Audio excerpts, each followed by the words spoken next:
মন্তব্যখিনি ৰাখিলে ভাল আপোনাৰ প্ৰগ্ৰাম যিহেতু আছে এক্সট্ৰা বহুত ধন্যবাদ আৰু এটা কথা মোৰ অন্তৰৰ পৰা কৈ আছে বাৰে বাৰে সেই কথাটো হৈছে আই লাভ অৰেঞ্জ আৰু আজি ভাল লাগিছে I love orange festival we love orange festival গতিকে মই যিখিনি উদ্যোক্তা আৰু বিশেষকৈ যোৱা বছৰো মই আহিছিলোঁ তেতিয়া আমাৰ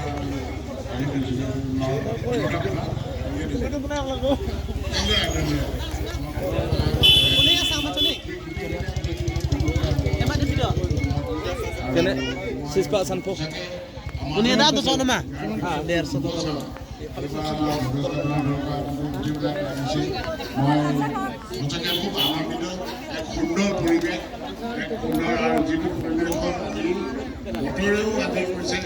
এই অৰেঞ্জ ফেষ্টিভেল আপোনালোকক মই আশীৰ্বাদ দিছোঁ আমাৰ লগতে আছে আমাৰ সূৰ্য দেৱতাই আপোনালোকক দেখা দি আছে তাৰপৰা যেন আশীৰ্বাদ দি আছে নহয়নে বাইদেউ আজি মানে ইমান ভাল লাগিছে যে আমাৰ খেতিয়ক আমাৰ ঘৰত আজি যিটো আমাৰ কমলাৰ যিখিনি খেতিয়ক তেওঁলোকক উৎসাহিত কৰিবৰ কাৰণে আজি এটা বৃহৎ আকাৰত আজি আন্তৰ্জাতিক যিটো কমলা কমলাক লৈ পিনি এটা ফেষ্টিভেল হ'ব পাৰে বুলি কোনো ভাবিবই পৰা নাছিলে